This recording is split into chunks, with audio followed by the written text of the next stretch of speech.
Pushpa 2 release అయ్యి ఏడాది దాటేసింది. పుష్ప 2 విడుదలకు ముందే రామ్ చరణ్ సినిమా కమిట్ అయ్యాడు. ఏడాది నుంచి ఇప్పటి వరకు కథే రెడీ కాలేదు. సుకుమార్ టీం ఇంకా ప్రిపరేషన్లోనే ఉన్నారు.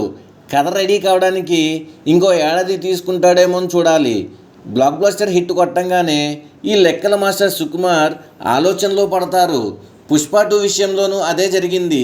అంతకు మించి హిట్ కొట్టాలని కథను చెక్కే పనిలో ఉన్నారు. ఈ చెక్కే పనిలో టైం చూసుకోకుండానే సంవత్సరాలు గడిచిపోతాయి.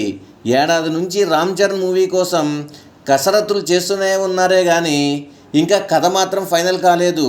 లెక్కల మాస్టర్ దగ్గర చాలామంది రైటర్స్ ఉన్నారు. అందులో హుసేన్ షాకీర్ అనే ఒక ఆయన ఈయన శిష్యుడు. ఈ శిష్యుడు శ్రీ విష్ణు హీరోగా మృత్యుంజయ మూవీని డైరెక్ట్ చేశారు. రీసెంట్గా ఈ ట్రైలర్ ఈవెంట్లో రామ్ చరణ్ సుకుమార్ టాపిక్ వచ్చింది. సుకుమార్ టీం అంతా కలిసి ఒక కథ రెడీ చేసుకోమని చెప్పారు. ఏడాది నుంచి ఎన్నో స్టోరీ లైన్లు అనుకునే ఉన్నారు. కొన్నిటిని ఫైనల్ చేశారు. కానీ ఇప్పటికీ రామ్ చరణ్ సినిమా కథపై ఇంకా క్లారిటీ లేదు. లైన్ ఫైనల్ అయిన కథను అల్లుకోవడంలో సుకుమార్ రాజీ పడడు. పుష్ప 2 కోసం ఏడాది కష్టపడితే రామ్ చరణ్ మూవీ కథ రాయడానికి ఏడాది దాటినా ఇంతవరకు ఫైనల్ కాలేదు.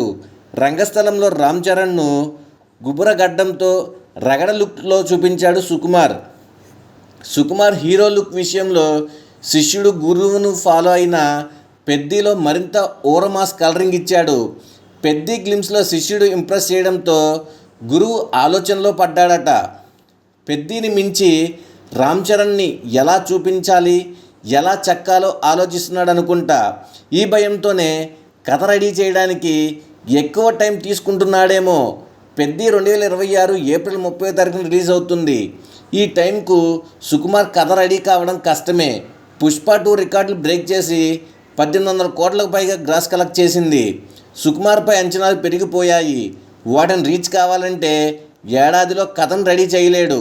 పెద్ది రిలీజ్ నాటికి సుకుమార్ ఫౌండెడ్ స్క్రిప్ట్ రెడీ చేయడం సుక్కు టీంకు కష్టమే.